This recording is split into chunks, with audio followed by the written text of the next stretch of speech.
saving. Shut out now, locked out, and we're just trying to figure out. You remember Watergate? Well, get ready for Doorgate. Welcome, everybody. I'm Neil Cavuto, and Fox fast on top of doors slamming, and now tempers rising. It started when Harry Reid began holding those super-secret closed-door meetings on health care. Now, Republicans say they're not only being shut out, they are being locked out. Not just in the Senate, and not just from this door, but now this one. There's another door. This door is to the House Oversight Committee room. Committee Chairman Adolphus Towns ordering that the locks be changed. A stunning breach of congressional protocol, the likes we have not seen in a century. Okay, we don't know for sure how long it's been, but a long time. This after Republicans videotaped their Democratic counterparts sneaking out a back door before a crucial vote. Right there. Towns says Republicans don't know how to behave, but our Rich Edson does know a gate when he sees one, because forget Watergate or Irangate, Troopergate or Travelgate. This Doorgate isn't closed and this case isn't shut, but our Rich is on it. Hey, Rich.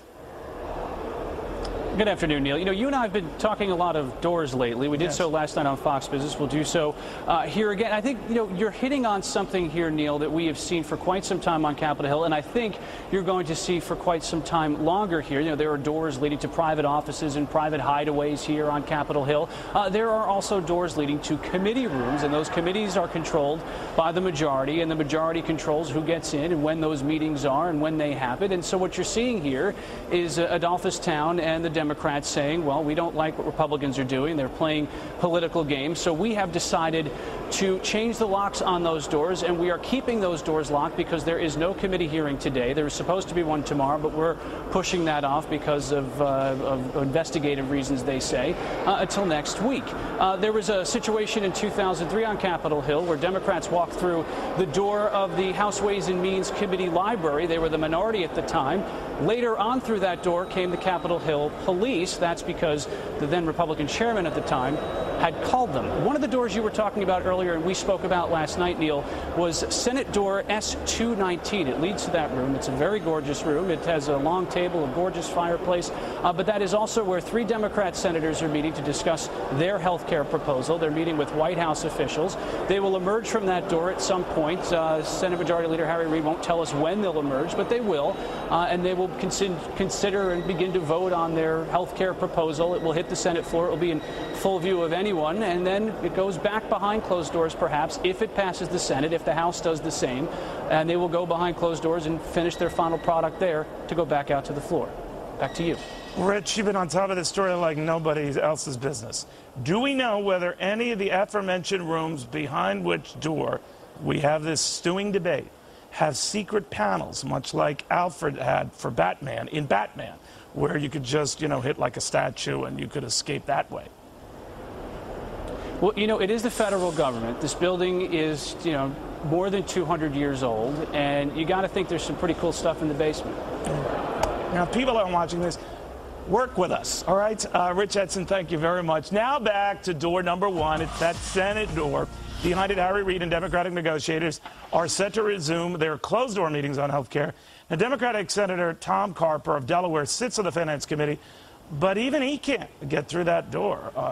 You're on the committee. I know these are the negotiators, Senator, but you could walk in. If they saw you at the door you knocked, they'd let you in, wouldn't they? Well, the other day, yesterday, the Republicans had their caucus lunch. I actually walked into their caucus lunch by mistake. They let me in. In fact, they asked me to stay. Did they really? All right. I was at S219 yesterday for our leadership meeting. I had plenty of opportunity to tell Senator Reid or Senator Dodd or Rahm Emanuel, with whom I spoke today, or others, Senator Baucus, what I think should be in the legislature. I got to help craft the legislation in committee. And there's an ongoing opportunity to provide input. I think Olympia Snowe, the one Republican who's voted with us, has opportunity to provide input. I'm sure she's doing that, and I frankly expect her input to be welcome. All right, now because Olympia Snowe voted for this health care reform, at least in the Baucus committee, does she have a key to the room? Could she, like you, get in there if she wanted? I think the access to the rooms are actually controlled by the Senate Rules Committee. And she... because the counterpart in the House, Senator, he locked the darn thing. He locked it. So we just want to be atop of this potential constitutional crisis. That's all. I don't know if Olympia has the key, but what she does have is access to talk to people who are in that room, and I'm sure they'll welcome her input. Senator, you're being a good sport here, but one of the things I want to examine in all seriousness is whether these closed-door meetings are sending the wrong message from a president who has argued for a very transparent process, that a lot of this would be carried on C-SPAN, and it's not. What do you think of that?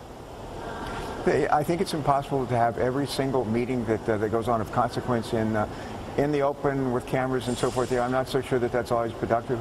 We have held public meetings, if you will, to explain what's being proposed. The president has done that. We've had public hearings, public roundtable discussions where people come in and testify to us. We get to ask questions.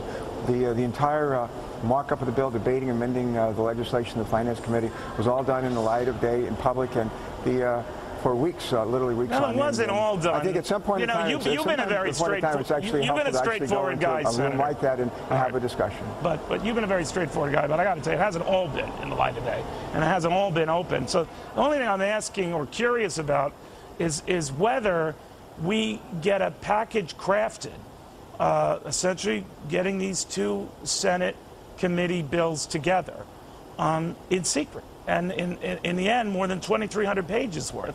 And your colleagues, yourself included, are going to have to scramble to read that. I don't know if you ever took an Evelyn Woods reading course, Senator, but time's a wasting, right? At the end of the day, when the two bills are merged together, we will have the opportunity for the Congressional Budget Office to actually look at them, review them, decide how much do they cost, are they fully paid for, are the costs fully offset? Does that legislation, that merged bill, does it actually rein in the growth of health care costs? Does it increase the budget deficit or reduce it? The bill coming out of the Finance Committee reduces the budget deficit by $80 billion over the next 10 years, by $400 to $800 billion over the 10 years after that. And do you buy that, by the way? Everybody who doesn't have health care, but it covers a lot of people.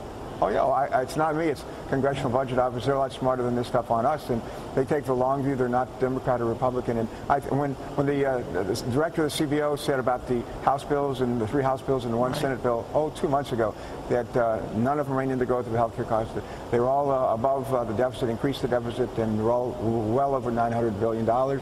He said that's what the CBO said, and it basically stopped the deal right in its tracks.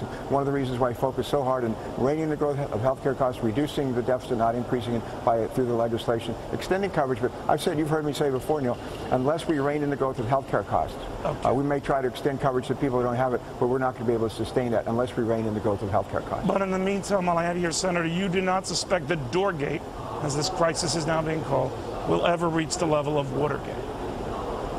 I don't think so. Okay. All right. Senator, always fun having you. I appreciate it. Thank you very much. My pleasure. Thank you, Neil. Senator Tom